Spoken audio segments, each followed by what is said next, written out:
Nilaglag si Andrea Brillantes, cryptic post ni Bea Bores, trending sa X or dating Twitter. Mainit na pinag-uusapan sa social media ang makahulugang Instagram stories ni Bea Bores na tila kinumpirma umano ang affair ng kanyang kaibigang si Andrea Brillantes kay Daniel Padilla. Ibinahagi ni Bea ang art card patungkol sa mas nakakatanggap ng kritisismo ang isang babae kaysa sa mga lalaki kapag may ginawa itong masama. "You aren't prepared for this convo," caption ni Bea rito. Ang isa namang art card ay patungkol sa grooming. "Grooming can be done simply by an adult paying attention, showing affection, or giving gifts to a child. It is a dynamic process that depends on the skill of the offender and the reaction of the victim," mababasa sa art card. "But are all ready to talk about this? Nope. Thumbs down emoji." Inilagay naman ni Bea na caption nito. Say ng ilang netizens, parang nilaglag ni Bea Bores si Andrea Brillantes sa third-party allegation sa Katniel breakup.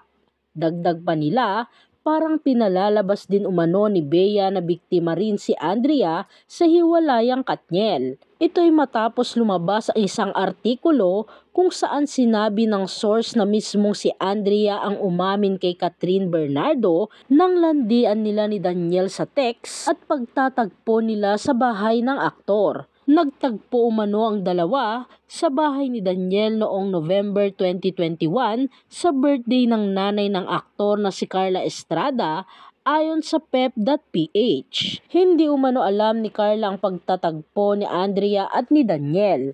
Noong panahong umanong iyon ay 18 years old si Andrea habang 26 naman si Daniel. Kaya naman inakusahan din ng netizens si Daniel na cheater at groomer. Ang grooming o grooming ay nangangahulugang actions or behaviors used to establish an emotional connection with a minor and sometimes the child's family to lower the child's inhibitions with the objective of. Dahil dito, trending ulit sa ex sina Andrea, Daniel, Catherine at maging si Bea. Narito naman ang ilang samot-saring komento mula sa mga netizens. "Let's not go there. Her history would tell you otherwise. Bea, please, this isn't your battle. Sit down. Grooming with Andrea? Really? Sino maniniwala? Sige, hanap pa kayo ibang palusot. Sablay kasi Naghanap pa talaga ng coach to support her katangahan. What a stupidity." Iba na talaga mga bagets ngayon. Pinipilit pa rin i-justify mga immoral na gawain. Kaloka.